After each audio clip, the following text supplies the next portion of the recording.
sa inyo. Magandang gabi sa ating mga kaibigan dyan sa nasa iba-ibang floors. Ayan, Kenny number 1, kumusta ka? Okay lang. Okay lang, si Kenny number 1 ay taga saan? Taga Corriedo. Taga Corriedo, okay! Kenny number 1, ang tanong namin sa iyo ay, dahil malapit na ang Pasko, kung iyong ihahanda ang iyong sarili sa hapagkainan, anong pagkain ka at bakit? Queso de bola kasi pumuputok. Pumuputok ba yung queso de bola? Ayan, sino ang gusto ng queso de bola? Okay, maraming salamat sa iyo, Hawk number 1. Now let's move on with Hawk number 2. Good evening, Hawk number 2. Kumusta ka? Okay naman po. Taga saan ka? Taga Sampaloc, Manila. Taga Sampaloc, Manila, si Hawk number 2. Okay, Hawk number 2. Ang katanungan namin sa iyo, Hawk number 2 ay, kung ikaw naman ay magiging isang regalo sa Pasko, anong regalo ka at bakit? Sabihin ko Quintas kasi Pwede kang isabit? Ganon, the joke. kasi may memory kasi siya. Ayun, may memory daw ang Quintas. Maraming salamat, Kenny number 2. Sino ang gusto ng Quintas ngayong Pasko? Ikaw. Now let's have Kenny number 3, please. Number 3. Ayun. Number 3. Ayan, palamukan naman natin si Kenny number 3. Kumusta ka? Mabuti naman po. Ayan, alright, Kenny number 3. Ang tanong ko naman sa'yo, kung natanong ko siya o siya isang magiging regalo, ikaw naman, tanong ko sa'yo, kung ikaw ay bibigyan naman ng regalo, anong regalo ang gusto mong matanggap at bakit? Lollipop? Lollipop! Bakit naman lollipop ang gusto mong matanggap? Masarap kasi sweet. Masarap kasi sweet. Gusto mo din ng lollipop? Maraming salamat sa Kenny number 3. Now let's move on with Kenny number 4. Sorry. Number 4. Oh, okay ka lang dyan. Ang number 4, kumusta ka? Okay naman po. Okay ba taga si Hawk number 4? Ano po? Taga-Tondo si Hawk number 4. Anong gusto niyo itanong natin sa kanya? Ano ulam siya? Anong ulam din siya? Oh, ito na lang. Hawk number 4, kung ikaw ay magiging isang paputok ngayong bagong taon, anong paputok ka at bakit? Paputok. Hinakabuhay ha! Siguro kahit anong paputok. Paputok akong kay lahat. Palampakan po natin si Hawk number 4. Ayan, lagot kayo, puputokan kayo lahat. Let's welcome Hawk number 5. Halika na! Hawk number 5, kumusta ka? Okay naman. Taga saan ka, Hawk number 5? Tubong Bulacan pero nasa PC ako ngayon. Nasa QC, okay. Hawk number 5, ang tanong naman natin sa'yo ngayong Paskong ito. Ayan.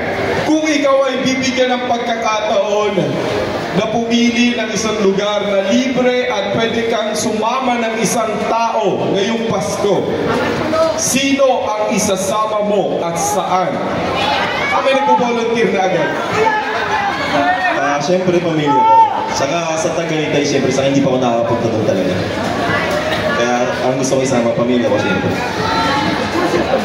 Sino ang gusto maging kapamilya ni Hawk number 5? Pumalakpak! Madaming sasama sa Tagaytay. Maraming salamat, Hawk number 5. Now let's move on with Hawk number 6.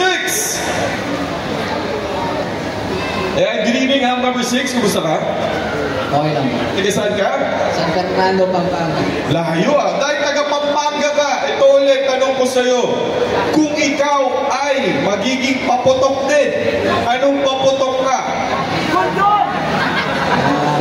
Goodbye Philippines. Goodbye, Philippines! Bakit naman? Leader ako ng sarili ko. Gusto mo mawala lahat, ba't ka naman titira? Maraming salamat! Hawk number 6 na yan, di ba? Now let's move on with Hawk number 7!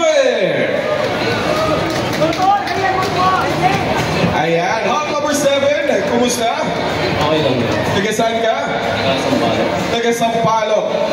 Alright, hawk number 7. Kung ikaw naman ay magiging isang palamuti ngayong Pasko, gusto mong isabit? Anong palamuti ka at bakit? Siguro, Christmas lights. Christmas light. Bakit Christmas light? Maliwanag palagi ang Pasko. Ayan, maliwanag lagi ang Pasko. Thank you very much. Hawk number 7. Now let's move on with hawk number 8. Yan, hawk number 8. Kumusta? Taga saan? Sampalo, Manila. Taga Sampaloc din si hawk number 8. Pwede. Pwede, okay. Kung makakasama mo siya sa Pasko, yan o, nag-heart siya. Saan mo siya dadalhin at bakit? Sa lugar kung saan masaya. Sa Antipolo. Sa Antipolo, sasama ka? Okay daw, okay. Okay, maraming salamat sa iyo, hawk number 8. Now let's move on with hawk number 9. For the information of everybody, walang bearing po itong question and answer natin, ha? Katuwaan na po ito. Hawk number 9, kumusta? Okay lang po. Taga saan ka? Sampalo. Sampaloc din si hawk number 9. Hawk number 9, ito naman ang katanungan namin para sa iyo. Okay. Ano naman ang gusto niyong tanong sa kanya? Ulam din? Kung ihahanda mo ulit ang iyong sarili sa isang kapagkainan, anong pagkain ka at bakit? Adobo po. Adobo dahil? Tumatagal ng 3 araw. Tumatagal ng 3 araw. Kinilig. Maraming salamat sa iyo, hawk number 9. Gusto niyo ba yung tumatagal ng 3 araw? Ayan, grabe, magdamagan. Now let's welcome hawk number 10. Ayan, Chubby. Hawk number 10, kumusta? Okay. Tiga saan ka? Tondo, Manila. Tondo naman si hawk number 10. O, ano naman yung tanong niyo kay hawk number 10? Ang sarap po na. Ano yan? Sige, ito na lang yung tanong ko sa iyo, hawk number 10. Okay, kung bibigyan ka ng pagkakataon na humiling ngayong Pasko, ano ang hiling mo at bakit? Jowa! Kasama ko ulit ang tatay. Makasama muli yung tatay mo. Nasaan ang tatay mo? Ako tatay mo, be! Sumalakit naman po siya. Hindi man namin magagawa na ibalik ang iyong tatay. Naway alam namin na pumapalakpak siya sa iyo sa langit. Pwede daw siyang pumalit sa tatay mo. kaya lang papalit ka dun sa ukay. Ibabalik yung tatay niya. Ikaw yung kapalit. Maraming salamat sa iyo, hawk number 10. Palapakan natin ang ating 10 hawks. Grabe, napakahirap